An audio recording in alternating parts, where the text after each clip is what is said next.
आध्यात्मिकता की शक्ति सबसे बड़ी शक्ति होती है और इस शक्ति की ज़रूरत आज हर मानव को है।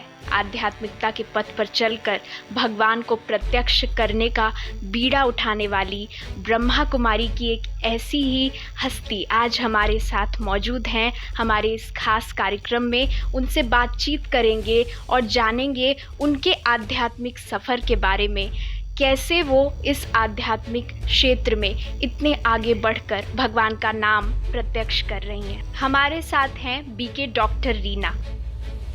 बहुत बहुत स्वागत है दीदी। और जब आध्यात्मिकता की हम बात करते हैं तो हम देखते हैं कि कोई अगर कम उम्र से आध्यात्मिकता की तरफ जाना शुरू करता है तो उसे लोग कहते हैं अभी तो पढ़ने लिखने की उम्र है, खाने पीने की उम्र है, आध्यात्मिकता की तरफ मत जाओ। तो आप कैसे इस तरीके से समर्पित जीवन, जो परमात्मा के कार्य में अपना पूरा जीवन आपने अर्पण कर दिया, कैसे बचपन कैसा रहा, थोड़ा सा अपना अनुभव साझा करें। ओम शांति। आपने बहुत सही बात कही कि आध्यात्मिकता के क्षेत्र में बढ़ने के लिए बहुत सारी चीज़ें सामने आती हैं, लेकिन मेरे साथ गुड लक ये रहा कि मेरा जन्म ही एक आध्यात्मिक संपन्न परिवार में हुआ। हमारे जो लौकिक माता पिता थे बहुत आध्यात्मिक और धार्मिक प्रवृत्ति के थे, और मैं समझती हूँ कि जब मैं सिर्फ 4 साल की थी तब हमारे मम्मी पापा को ये ईश्वरीय ज्ञान मिला, ब्रह्मा कुमारी का परिचय मिला। और आप समझ सकते हैं 4 साल के बच्चे को तो उस समय ज्ञान और आध्यात्मिकता और धार्मिक बातें इतनी शायद समझ में नहीं आएंगी, लेकिन जब मम्मी पापा ने सेंटर जाना शुरू किया, उनके साथ हमने जाना शुरू किया, तो वहाँ जो दीदियाँ होती थी, उनकी जो पवित्रता होती थी, उनकी जो सादगी होती थी, उनका जो ममतामयी व्यवहार होता था, उसमें अट्रैक्शन था, एक खिंचाव था। तो दीदियों के नज़दीक जाना, उनके सानिध्य में रहना, वो मुझे शुरू से ही बहुत अच्छा लगने लगा। और मैं समझती हूँ उस समय से ही हमने स्कूल में शायद एडमिशन लिया ही था जब हमें ये ईश्वरीय ज्ञान मिला। और मैंने ऐसे नियम बनाया कि स्कूल जाने से पहले मैं दीदी को देख के जाऊँगी। जो हमारे यहाँ दीदी सेंटर इंचार्ज थे, तब से वो नियम चला और मैं दीदी के पास जाती थी। फिर धीरे धीरे दीदियों के नज़दीक रह के मुझे बाबा समझ में आया, बाबा से प्यार बढ़ा, ईश्वरीय ज्ञान धीरे धीरे समझ में आया। और मुझे लगता है मेरा बचपन इसी तरह से दीदियों की पालना में, उनके प्यार में, भगवान के स्नेह में बीता है। पुरुष जब आध्यात्मिक पथ पर आगे बढ़ता है तो उसे उतनी चुनौतियों का सामना नहीं करना पड़ता, लेकिन एक स्त्री अगर वो इस तरीके से समर्पित जीवन जो आप जी रही हैं और भगवान को इस तरीके से हर जगह भगवान का संदेश जन जन तक पहुंचा रही हैं, घर से क्या कुछ मुश्किलों का सामना करना पड़ा या फिर सब सहज हो गया? कैसे समर्पण कैसे हुआ? एक्चुअली मैं जहाँ तक समझती हूँ मुझे बहुत ज़्यादा कठिनाई तो नहीं आई, क्योंकि हमारे जो पेरेंट्स थे वो भी इस ईश्वरीय विश्वविद्यालय से जुड़े और उन्होंने भी इसको एक्सेप्ट किया ज्ञान को। लेकिन हाँ, चूँकि हम लोग लौकिक में राजपूत फैमिली के थे और राजपूतों में थोड़े संस्कार कड़े होते हैं, और उस समय आज से मुझे लगता है कि 35-36 वर्ष पहले की बात है जब मुझे ज्ञान मिला। तो उस समय सोसाइटी और समाज में लोगों की सोच थोड़ी और अलग थी, और तब थोड़ा सा परिवार से तो नहीं कहेंगे लेकिन समाज की तरफ से थोड़ा विरोध आया था। पर एक होता है ना, जिसको चाह होती है तो राह मिल जाती है।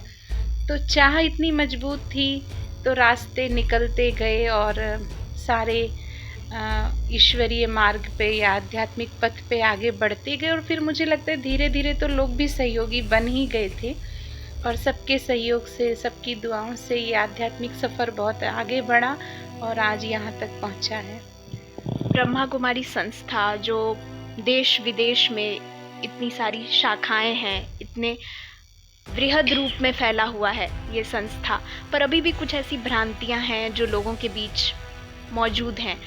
तो किस तरीके से बाकी आध्यात्मिक संस्थाओं से ब्रह्मा कुमारी संस्था आध्यात्मिकता के क्षेत्र में अलग कार्य कर रही है, थोड़ा सा आप स्पष्ट करें। बहुत अच्छी बात कही आपने कि बहुत सारी संस्थाएं हैं समाज में, देश दुनिया में, और लोग भी कभी कभी थोड़ा सा कहना चाहिए कंफ्यूज हो जाते हैं कि किससे जुड़ें, कहाँ जाएं, किसका सुने। और जो ब्रह्मा कुमारी संगठन है, इसकी सबसे अच्छी विशेषता है कि ये सिस्टर ऑर्गेनाइजेशन है। हमारे संस्था के जो फाउंडर फादर हैं दादा लेखराज, जिन्हें आज हम प्रजापिता ब्रह्मा बाबा कहते हैं, ब्रह्मा बाबा ने जब एक संगठन बनाया शिव बाबा की प्रेरणा से, तो उन्होंने बहनों को ही निमित्त बनाया। तो सबसे अच्छी बात है कि इस संस्था में जो लीड कर रही हैं वो बहनें हैं। और किसी भी संस्था में या हम अपने परिवार में ही देखते हैं कि अगर कोई नारी शक्ति परिवार में जिम्मेवारी उठा लेती है तो उस परिवार का उद्धार और कल्याण तो निश्चित ही है। और इसी तरह से ये संस्था में बहनें आगे से आगे बढ़ के समाज को परिवर्तन कर रही हैं, बिना किसी स्वार्थ के, बिना किसी भेदभाव के, बिना किसी मतभेद के, और सर्वे भवन्तु सुखिना वाली पद्धति को आगे लेकर, वसुदेव कुटुंबकम की भावना को लेकर सभी बहनें एक ही उद्देश्य को लेकर आगे बढ़ रही हैं कि कैसे भी करके हम सबको मिलके इस धरती को स्वर्ग बनाना है। हर घर को फुलवारी, हर घर को आंगन बनाना है, स्वर्ग जैसा आंगन बनाना है।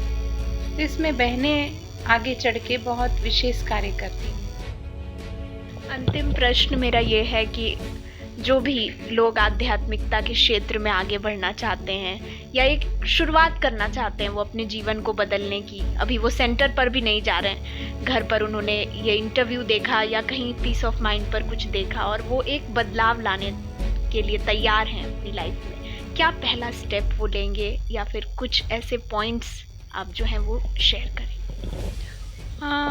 मेरा उन सभी के लिए ऐसा सुझाव है कि आप अगर परिवार में रहते हैं, बहुत बिजी हैं, मान लीजिए सेंटर नहीं आ सकते हैं या सेंटर्स आपसे ब्रह्मा कुमारी इसके बहुत दूर हैं, तो कम से कम आप परिवार में रहते हुए सवेरे जैसे ही आप उठते हैं, उठते ही अपनी दुनिया ना शुरू करें, थोड़ा सा टाइम 5 मिनट 15 मिनट जितना भी आप दे सकते हैं परमात्मा को दीजिए।